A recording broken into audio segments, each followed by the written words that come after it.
Start. नमस्कार दिव्य सज्जनों, स्वागत करता हूं आपका फिर से इस शो में जिसका नाम है, एक minute, I can change my pen, okay, जिसका नाम है लेस इज़ मोर। मतलब हम कम पढ़ेंगे और बेहतर पढ़ेंगे, ठीक है। वही हमारा मोटो, जॉब, पति या पत्नी बनाना, ठीक है, मतलब कि जैसा है। आज हम इंग्लिश की वीडियो की स्ट्रेटजीज डिस्कस करेंगे, मतलब इंग्लिश कैसे पढ़नी है, वीडियो नहीं सॉरी, इंग्लिश की स्ट्रेटजी डिस्कस करेंगे कि इंग्लिश पढ़नी कैसे है। मतलब जो जैसे हिंदी मीडियम के छात्र होते हैं उनको बहुत फोबिया होता है कि उनको इंग्लिश नहीं आती, इंग्लिश नहीं आती, इंग्लिश नहीं आती। पर जो कंपटीशन है ना, मतलब कॉम्पिटिटिव एग्ज़ाम के लिए इंग्लिश वो बहुत अलग है एज़ कम्पेयर टू स्पीकिंग या वो और भी चीज़ें। पर इसके लिए बहुत ईजी है इंग्लिश। मैंने एक 3 महीने का बताया आपको कि हाँ, अगर आप ये 3 महीने प्रॉपर इंग्लिश को फॉलो करोगे ना तो आपका 100% मार्क्स में इम्प्रूवमेंट होगी, आपको इंग्लिश आ जाएगी। क्योंकि ये मैं आपको नहीं, मैं पहले भी 4-5 बच्चों को बता चुका हूँ और उनको इम्प्रूव हुई हैं चीज़ें। उन्होंने पर्सनली आके थैंक्स बोलते हैं, थैंक यू सर कि आपने बताया और मेरी चीज़ें बहुत इम्प्रूव हुई है, ठीक है। तो हाँ, अब हम चालू करते हैं बिना किसी बकवास के, ठीक है। तो इंग्लिश के ना 3 पार्ट होते हैं। सबसे पहले होती है वोकैब, देन होती ग्रामर, देन होता है कॉम्प्रिहेंशन। ओके, समझ में आ गया सबको। अब देखिए, पहले वोकैब की बात कर लेते हैं। वोकैब में आते हैं सिनोनियम, एंटोनियम्स, one word substitutions, idiom phrases and spelling error, ठीक है। ये आ गया आपको वोकैब का पार्ट। अब इसको ना डील करने के ना 2 तरीके हैं, ठीक है। मतलब जैसे आपको सुटेबल हो वैसे आप डील कर सकते हो उससे। मतलब अप्रोच अलग है पर मोटिव एक है कि हाँ, आपका मार्क्स इंक्रीज करने हैं। क्योंकि वही आप, जैसे मैंने कल बताया वो आपको कि 152 कट ऑफ गई है आउट ऑफ 200। तो ये जो जैसे इंग्लिश हो गया, मैथ्स हो गया, रीजनिंग हो गया, इसमें ना नंबर नहीं कटने दे रहे बच्चे, तो आपको भी इसमें नंबर नहीं कटने दे रहे हैं, ठीक है। और मतलब ये नहीं है कि मैं आपको एक 12 घंटे 13 घंटे की वीडियो बना के दे दूँ कि इंग्लिश खत्म हो जाएगी, नहीं। इंग्लिश जो सब्जेक्ट है वो अंडरस्टैंडिंग का सब्जेक्ट है। आपको अंडरस्टैंडिंग डेवलप करनी पड़ेगी इस सब्जेक्ट के साथ, जब जाके आपके कहीं नंबर बहुत अच्छे आएंगे, ठीक है। नहीं तो आप स्टिक हो जाओगे 25 से 30, 25 से 30। और इंग्लिश मतलब जैसे मैथ की तरह नहीं है ना इंग्लिश कि आपको आंसर आता तो एग्जैक्ट आंसर आता है और नहीं आता तो नहीं आता। मतलब मैथ में 50 आउट ऑफ 50 स्कोर करना इज़ वेरी, मतलब हो सकते हैं, पॉसिबिलिटी है। पर इंग्लिश में बहुत, मतलब कि ऐसा है कि आप अगर 45 प्लस स्कोर कर रहे हो तो आपका स्कोर बहुत अच्छा है इंग्लिश में। क्योंकि ये डायनेमिक्स है। मतलब कि आप नहीं बता सकते ना कि ये मेरा आंसर सही है गलत है, वो तो जब आंसर की आते तब पता चलता है कि हाँ सही है गलत है। इसके लिए ना बहुत ही मतलब कि बहुत ही स्ट्रेटेजी वाइज चलने की जरूरत है, ठीक है। ऐसे नहीं कुछ भी पढ़ रहे हैं भाई, बहुत सारा मटेरियल है, किसकी वीडियो देख रहे हैं, इसलिए फालतू की चीज़ पढ़नी ही नहीं है इंग्लिश में, तो खासकर नहीं पढ़नी कुछ भी, ठीक है। जैसे मैं बता रहा हूँ, अगर आप फॉलो कर, मतलब कि ये मेरी यूनिवर्सल नहीं है कि हाँ यही फॉलो करो, आप कुछ भी फॉलो कर सकते हो, पर मैं एक बेस्ट भी बता रहा हूँ कि कैसे चीज़ों को डील कर सकते हैं, ठीक है। तो वोकैब है, वोकैब का आपको मैंने बता दिया, जैसे ये पार्ट है। तो इनको जैसे ये ना, जैसे नूब और प्रो 2 बच्चे हैं ना, जिनको कुछ नहीं पता और जिनको सब कुछ पता है, दोनों के लिए एक ही स्ट्रैटेजी है वोकैब में, अलग अलग स्ट्रैटेजी नहीं है। एक तो है कि आप एक ब्लैक बुक खरीद लीजिए, मार्केट में मिलती है ब्लैक बुक। अब ब्लैक बुक को खरीद लिया आपने, लेकिन ब्लैक बुक को पढ़ना कैसे है? आप ना जहाँ से वोकैब चालू होती है पेज 1 से और एंड तक ऐसे पढ़ेंगे, मतलब रीडिंग करेंगे। तो जो पहली रीडिंग होगी ना, विदाउट किसी पेन, विदाउट किसी पेंसिल, मतलब सिंपल रीडिंग होगी पहली रीडिंग।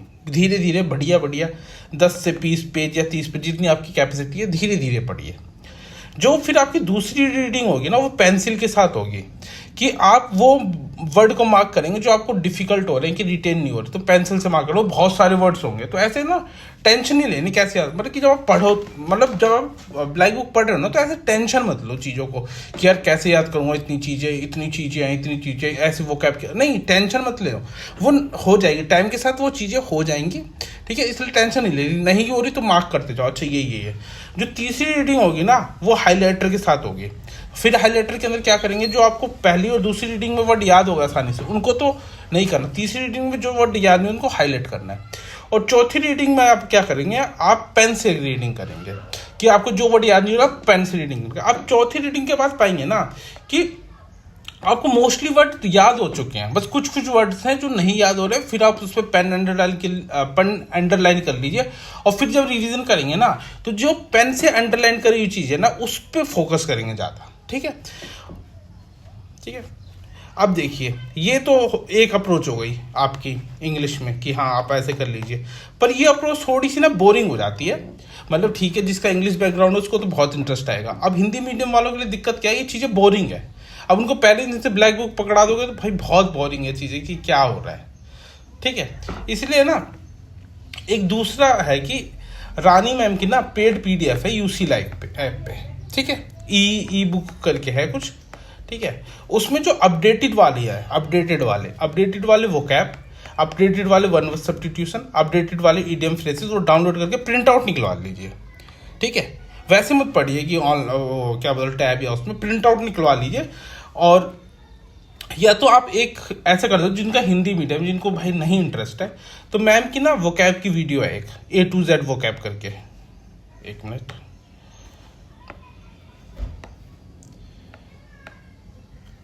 हाँ, मैम की ना A to Z वोकैब करके ना वीडियो है, वो वीडियो खत्म कर लीजिए। वन वर्ड की भी पूरी मैराथन है 11 घंटे की, वो खत्म कर लीजिए। ईडियम फ्रेजेस की भी 11 या 12 घंटे की वीडियो, वो खत्म कर लीजिए। ठीक है, ऐसे मतलब कि आपको 1 घंटा डेली देना तो 1 घंटा डेली फिर वीडियो ही देख लो आप पहले, और वीडियो एक ही बार देखनी है, फिर आपको ये चीज़ें डाउनलोड कर लेनी है। ठीक है, जो बता रहा हूँ। और फिर ना जैसे वोकैब को दिन में 20 मिनट, ईडियम फ्रेजेस को वन वर्ड सब्स्टिट्यूशन को 20 मिनट, और ईडियम फ्रेजेस को 20 मिनट देने हैं। और वो भी सेम रहेगा कि पहली रीडिंग विदाउट किसी, दूसरी रीडिंग पेंसिल के साथ, तीसरी रीडिंग हाइलाइटर के साथ, चौथी रीडिंग पेन के साथ। तो ये वैसा तरीका है कि हाँ इंटरेस्टिंग तरीका है कि हाँ आप बोर नहीं होगे चीज़ों को लेके, और आपकी चीज़ें भी कंप्लीट हो जाएंगी। मतलब ये तो मतलब ये बता रहा हूँ, ब्लैक बुक अच्छी है हाँ, जिसको भाई मतलब जिसको वैसे इंटरेस्ट आता है पढ़ाई में कि हाँ आप पढ़ो, और जिसको नहीं आता ना इंटरेस्ट, उसके लिए ये चीज़ें हैं कि हाँ वो चीज़ें हो भी जाएगी आपकी, और वो बेहतर ढंग से रिटेन भी ज़्यादा हो पाएगी। ठीक है, दूसरा हम चलते हैं कि ग्रामर पार्ट पे। अब ग्रामर पार्ट पे क्या क्या आता है पेपर में, एक तो एरर पूछते हैं वो, दूसरा सेंटेंस इंप्रूवमेंट पूछते हैं, तीसरा एक्टिव और पैसिव वॉइस पूछते हैं, चौथा आप नरेशन पूछते हैं। ठीक है, अब इसमें ना 2 तरह के बंदे होते हैं। एक तो नूब, जिनको कुछ नहीं पता, जिनको टेंस ही नहीं पता, पास्ट फ्यूचर टेंस क्या होता है, एडजेक्टिव ही नहीं पता, कुछ नहीं पता मतलब। ठीक है, ए एन और दा में अंतर नहीं पता कब यूज होता है क्या नहीं होता। और एक बंदे होते हैं जिनको कुछ पता है प्रो लेवल के। तो इन ग्रामर में अलग स्ट्रेटजी है, लेकिन आप ग्रामर में क्या प्रो नूब वाले को प्रो वाली चीज़ें करनी ही पड़ेगी। ठीक है, अब देखिए पहले नूब की बात कर लेते हैं। एक मैम है, मतलब मैम क्या, इनको सब जानते होंगे ऑब्वियस है, नीतू सिंह मैम। ठीक है, या तो आप इनका एक कंप्लीट कोर्स कर लीजिए। ठीक है, या तो रानी मैम का एक कंप्लीट कोर्स कर लीजिए। अब इस कोर्स में ना आपको नोट्स नहीं बनाने हैं। ठीक है, इस कोर्स में खाली वो करने की अंडरस्टैंडिंग पे फोकस करना है। अब ये मत करना कि ये चीज़ें पीछे भूलते जा रहा हूँ, नहीं, ये नहीं भूलोगे आप। आपको अंडरस्टैंडिंग डेवलप करनी कि हाँ ये टेंस होता है, ये वो होता है, मतलब बहुत अच्छे तरीके से। इसमें आपको नोट्स नहीं बनाने हैं, मतलब कि ऐसे लिख के पढ़ना है, पर ये वाले नोट्स आपके काम नहीं आने वाले। ठीक है, एट द एंड नहीं आएंगे, क्योंकि ये बहुत ही बल्कि नोट्स होंगे और वो रिवाइज करना बहुत ही इम्पॉसिबल हो जाएगा। इसलिए ये नोट्स, इसको आपको करनी जरूरी है वीडियोस कि मतलब कि अंडरस्टैंडिंग बन जाए सब्जेक्ट के साथ। लेकिन इसको वो नहीं करना है कि भाई ये इसके नोट्स पढ़ूंगा, नहीं, बहुत बल्कि हो जाएंगे। जब मैंने बोला focus on understanding of subject. ठीक है, 1 आवर देना डेली का, ये 3 मंथ में आपको वीडियो खत्म कर लेनी है। अब जब नूब वालों ये कर लेंगे ना तो वो इस कैटेगरी में आ जाएंगे कि उनको समथिंग या प्रो लेवल की नॉलेज हो चुकी है। अब यहाँ से आता असली गेम, यहाँ से आता असली गेम। ठीक है, समथिंग और प्रो लेवल। ओके, यहाँ से गेम चालू होता असली।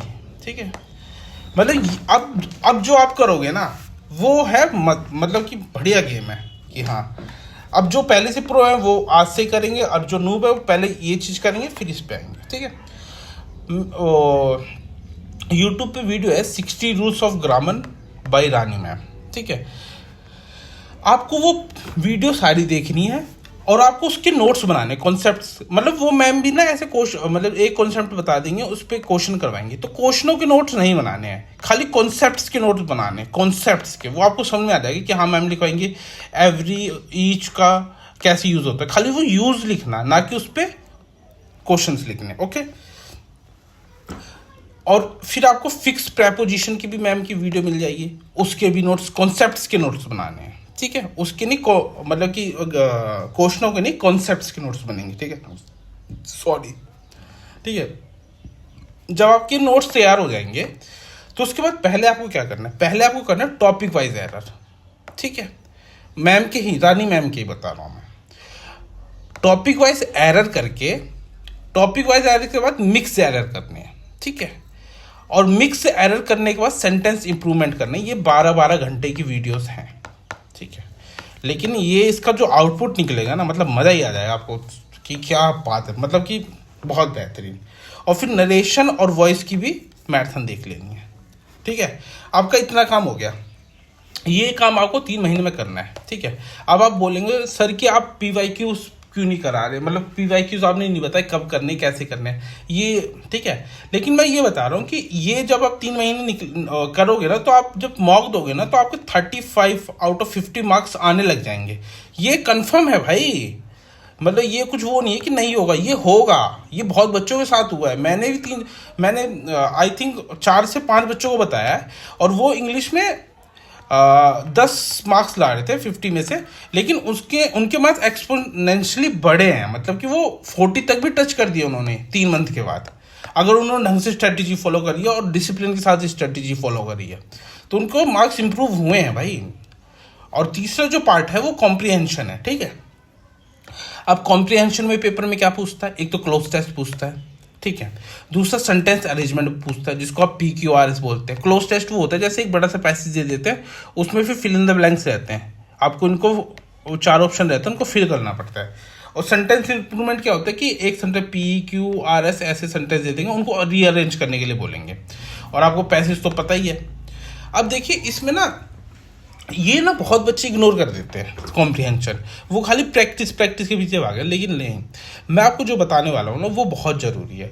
आपको रीडिंग हैबिट होनी चाहिए, ठीक है। इसके बिना पेपर बहुत डिफिकल्ट हो जाएगा निकालना। मतलब ये नहीं कि बच्चों ने निकाला नहीं है, बहुत बच्चों ने निकाला विदाउट रीडिंग, कि मैं रीड नहीं करता था वो। लेकिन उन बच्चों का बैकग्राउंड भी तो देखिए, क्या बैकग्राउंड है उनका इंग्लिश मीडियम बैकग्राउंड है। अगर आपका इंग्लिश मीडियम बैकग्राउंड, तो आपको रीडिंग की जरूरत नहीं, आप बढ़िया पढ़ते आए हो। मैं उनकी बात कर रहा हूँ जो बच्चों को बहुत हिंदी मीडियम बैकग्राउंड है या बहुत ही ज़्यादा दिक्कत है इंग्लिश में, उनको तो रीडिंग कंपलसरी है करना। और मैं तो रेकमेंड करूंगा कि आप न्यूज़पेपर रीड कर दीजिए, न्यूज़पेपर रीड करो आधे घंटे। इससे आपके 2 फायदे होंगे, एक तो आपको रीडिंग हैबिट बढ़ेगी, दूसरी आपकी वोकैब इंक्रीज होगी, तीसरी आपकी जो GS का करंट अफेयर्स वाला पोर्शन वो अपने आप तैयार होता जाएगा। मतलब न्यूज़पेपर के नोट्स नहीं बनाने हैं, चीज़ों को करना है, मतलब पढ़ना है भाई।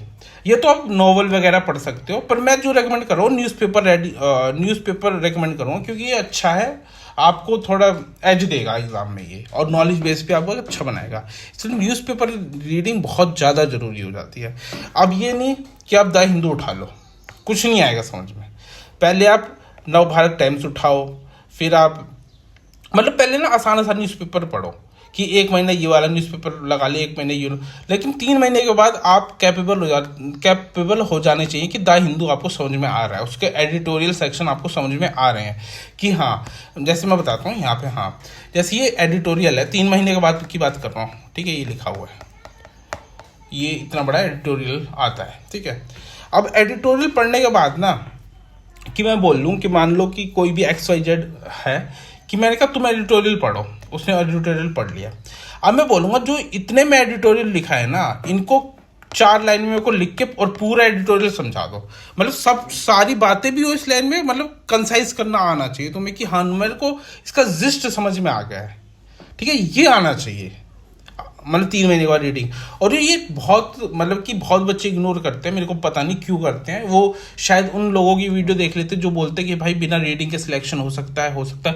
मैं नाट नहीं कर रहा हूँ, बिना रीडिंग के सिलेक्शन हो सकता है, लेकिन बैकग्राउंड मैटर्स करता है फिर, ठीक है। आप हिंदी मीडियम, मतलब कि जैसे हिंदी मीडियम के छात्र आते हैं, उनको क्या है कि इनका हो गया तो हम मेहनत तो ठीक है भाई, स्मार्ट वे में खेलो भाई, नहीं तो नहीं होगा चीज़ें।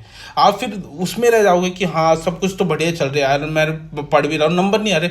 यही कारण है नंबर नहीं आ रहे, क्योंकि आपने डेवलप नहीं करी रीडिंग हैबिट। ठीक है, रीडिंग हैबिट डेवलप करनी है आपको।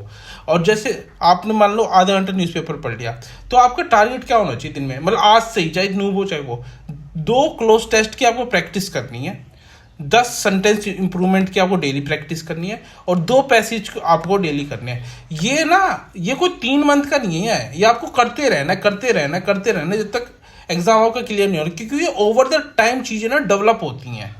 ये कॉम्प्रिहेंशन का पार्ट एक दिन में नहीं आएगा, आपको टाइम लगाएगा 3 से 4 महीने। लेकिन हाँ, एक बार आपने कॉम्प्रिहेंशन का पार्ट डेवलप कर लेना, आपको इसमें हेल्प होगी, वोकैब में हेल्प होगी, बहुत हेल्प होगी।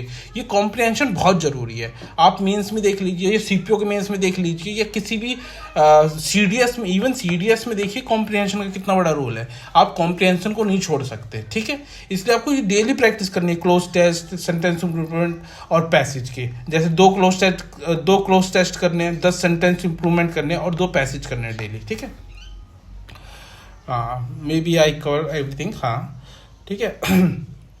उसके बाद आपको 3 महीने बाद क्या करना है, 3 महीने बाद ये कॉम्प्रिहेंशन का पार्ट चलता रहेगा, इसको छोड़ना नहीं है, ठीक है। और ये वोकैब भी डेली चलती रहेगी, छोड़ना नहीं है। पर आपको क्या छोड़ सकते हो उसके बाद, ये जो एरर्स है ना, ये छोड़ सकते हो, और इसकी जगह क्या 50 से 100 PYQ आप प्रैक्टिस करिए डेली, ठीक है। वोकैब चलती रहेगी जब तक याद करोगे, और इसको कॉम्प्रिहेंशन चलता रहेगा, और खाली एरर की जगह 50 से 100 PYQ उसकी प्रैक्टिस करने लग जानी है। फिर ये आपकी स्ट्रेटेजी हो जाएगी। और अगर आपने ये स्ट्रेटेजी फॉलो करी तो 6 मंथ्स के बाद आप मेरे को पर्सनली आके थैंक यू बोलोगे, sir I score 40+ out of 15 in examination, ठीक है। ये डेफिनेटली होगा, बहुत मतलब कि भरोसा रखना खुद पे, ये चीज़ें होंगी। अब लास्ट में वही डिस्कस कर देता हूँ कि कैसे पढ़ना आपको। मंडे टू फ्राइडे, ठीक है, पढ़ना है। सैटरडे मॉक देना है। मैंने कल इस चीज़ पे वो ज़्यादा शायद बताया नहीं है, वो आपको मॉक क्यों देना है। देखिए, सैटरडे को ना मेरे ख्याल से आप ना एक सीपीओ का मॉक लगाइए। क्यों लगाइए सीपीओ का मॉक, जब हमें सीजल देना है तो बताता हूँ। ये होता है 2 घंटे का, और सीजल होता है 1 घंटे का, ठीक है। आपको ना एक स्टैमिना बिल्ड करना है, ठीक है। तो आप 2 घंटे का मॉक दीजिए। एक थिंग मतलब मैं बताता हूँ, जैसे आपको मान लो कि 400 मीटर की रेस भागनी है, ठीक है। 400 मीटर यहाँ से चालू करके यहाँ भागना है, ठीक है। तो आप प्रैक्टिस क्या 400 मीटर की ही करेंगे क्या, ये बताइए? नहीं ना, आप प्रैक्टिस कम से कम 800 या 600 मीटर की करेंगे, तभी तो आप 400 भाग पाएंगे अच्छी तरीके से, ठीक है। समझ पा रहे हो? इसलिए बोल रहा हूँ, जब आपको 1 आवर बैठना है ना, तो आपको 2 आवर बैठने की प्रैक्टिस होनी चाहिए। अब इसमें बहुत बच्चे लैग करते हैं। मैंने कई बच्चों को देखा है कि वो मॉक देते हैं तो बोलते हैं सर मैं थक जाती हूँ या थक जाता हूँ कि यार एक कि रीजनिंग कर ली और मैथ्स करने के बाद मैं ब्रेक लेती हूँ, फिर मैंने इंग्लिश कर लिया और वो कर लिया, ठीक है। आप सीजीएल का 1 घंटे में दे सकते हो, लेकिन ये जो मैं सीपीओ का इसलिए बोल रहा हूँ ताकि आप एक तो पीवाईक्यू दीजिए सीपीओ का, इससे आपका स्टेमिना बिल्ड होगा।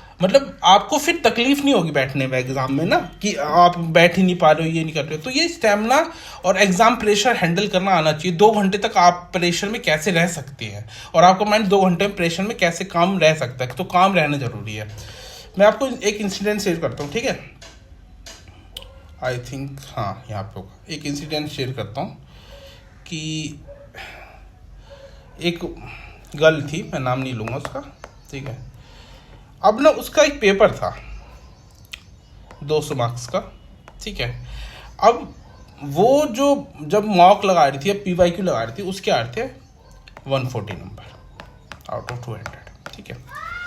बहुत अच्छा स्कोर था, कोई एसएससी का एग्ज़ाम नहीं था, पर वो वैसा एग्ज़ाम था कि अगर आप 120 ला रहे हो तो आपका सिलेक्शन 100% हो जाता।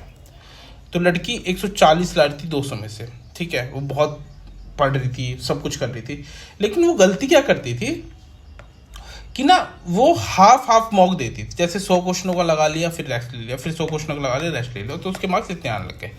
तो उसने 1-2 पूरे भी लगाए, लेकिन नहीं हुआ। और लास्ट टाइम फिर जब उसका एक दिन पहले एग्ज़ाम था, मतलब जैसे आपको मान लो 21 को एग्ज़ाम है, तो उसको 20 तारीख को पूरी रात नींद ही नहीं आई। तो जब वो 21 तारीख को एग्ज़ाम देने पहुंची ना, और उसने एग्ज़ाम किया, तो उसको बहुत अच्छा लगा पेपर करके कि हाँ मेरे तो पेपर अच्छा गया है। देन उसकी आंसर की आई तो आप शॉक हो जाओगे, उसने 40 क्वेश्चन छोड़ दिए थे आंसर की में। 40 क्वेश्चन छोड़ दिए थे आंसर की में, कि हाँ 40 क्वेश्चनों को देखे ही नहीं। तो मैंने पूछा कि तुमने ऐसा क्यों किया? बोली मेरे को तो सब क्वेश्चन दिखे, मैंने तो 2-2 बार पढ़ा। फिर मेरे को समझ में आई ये हो गई है पैनिक। और पैनिक क्यों हुई है? क्योंकि इसके पास नहीं था स्टैमिना, नहीं था, लैक ऑफ स्टैमिना। इसलिए ना मैं आपको एक चीज़ और बता देता हूँ कि मैं ना पागल नहीं हूँ जो मैं आपको बोल रहा हूँ कि आप खुश रहिए। क्योंकि यार मैंने बहुत बच्चों को देखा है कि 21 तारीख को पेपर है तो उनको 20 तारीख को नींद नहीं आती और बहुत ज़्यादा टेंशन हो जाती है वो, और जब वो 21 तारीख को पेपर देने बैठते पैनिक हो जाते हैं, टाइम का पता नहीं चलता। आपको मतलब आप लोगों में से कई लोगों ने एग्ज़ाम दिया होगा, तो आप सोचते होगे कि सर मतलब एक्सपीरियंस आप अपना शेयर करना कि जब आप रियल एग्जाम में बैठते तो आपको ये नहीं पता होता 1 घंटा फट निकल गया, होता है ना ये, और आप कई क्वेश्चन छोड़ देते हो। ये होता है पैनिक सिचुएशन। जो आप क्वेश्चन घर में करने में 1 मिनट लेते हो, वहाँ आप 3 मिनट लेने लग जाते हो। रीचेक मेरा आंसर तो सही है, कॉन्फिडेंस जीरो हो जाता है, हाथ पैर कांपने लग जाते हैं। इसलिए ये सब चीज़ नहीं करनी है, फालतू की चीज़ है कि भाई तुमने, भैया ये तो बहुत बेकार चीज़ है ना कि तुमने पूरा बढ़िया पढ़ा है, भाई तुम्हारे मार्क्स अच्छे 140 स्कोर आ रहे हैं, तो मतलब पढ़ा तो है ना चीज़ें, और तुम जाके यहाँ गुड़ गोबर करके आ रहे हो क्या बोलते हैं एग्जाम में, तो ये तो तुम्हारी कमी है ना। तुम्हारी मेहनत की तुम्हारी मेहनत में कमी नहीं है, तुम्हारी कमी है। तो तुम्हें खुद की कमियां दूर करनी है, ठीक है। और मैं ये बता रहा हूं कि आप कितना भी पढ़ लीजिए, आपके 180 मार्क्स आ रहे हो 200 में से, लेकिन आप अगर एग्जाम डे वाले दिन परफॉर्म नहीं कर पाए तो इस 80 मॉक का कुछ नहीं कर सकते। आप बस हवाबाजी मार सकते हो कि मेरे भाई 180 नंबर आ रहे थे मॉक में, मैं तो नहीं कर पाया। बहाने कोई नहीं सुनता है, मैं पहले बता रहा हूँ, सब रिजल्ट देखते हैं। इसलिए ना फोकस के साथ पढ़ लो और माइंड को काम करके पढ़ लो। इसलिए मैं ये बोल रहा हूँ, इसलिए मैंने बोला है ना कि बी हैप्पी यार, बी हैप्पी। आपको पैनिक नहीं करना एग्जाम सिचुएशंस में यार। मतलब कि आप अगर ये सोच रहे हो यार मेरा नहीं होगा, ये वो फलान नहीं होगा, तो आप गुड़ गोबर करके आ जाओगे, पूरा पेपर ना मेरे हिसाब से नाश कर दोगे। इसलिए यार मतलब मैंने भी सिचुएशन फेस करी है। मेरा शायद एक एग्ज़ाम था, आई डोंट रिमेंबर, कोई सा एग्ज़ाम था, और उसमें मैंने क्या किया था ना, जैसे आप SSC का एग्ज़ाम देते हो तो एग्ज़ाम सिलेक्ट करने का ऑप्शन आता है, तो वो मैंने ना हिंदी सिलेक्ट कर दिया था पैनिक में, और मेरे को वो दिखा नहीं, 5 मिनट तक बैठा ही था मैं, और जब एग्जाम चालू हुआ तो हिंदी में चीज़ें आने लग गई, तो मेरे को कुछ समझ, फिर मैं लैंग्वेज चेंज कर रहा, फिर मैं कर रहा, लैंग्वेज चेंज कर रहा, लैंग्वेज चेंज कर रहा, तो मैं यार मतलब कि मैं क्या ही बताऊँ, मेरा बहुत बेकार स्कोर आया यार उसमें। मतलब ये बताओ, बस माइनस में नहीं गए, भगवान का शुक्र मनाऊँ कि नहीं भाई ये चीज़ बहुत बेकार है ना। पैनिक नहीं होना है भाई, एग्जाम है, एग्जाम में फुल फोकस के साथ पढ़ना है, इसलिए हैप्पी रहना जरूरी है, अपने आप को टाइम देना जरूरी है, ठीक है। चलिए, थैंक यू फॉर ऑल,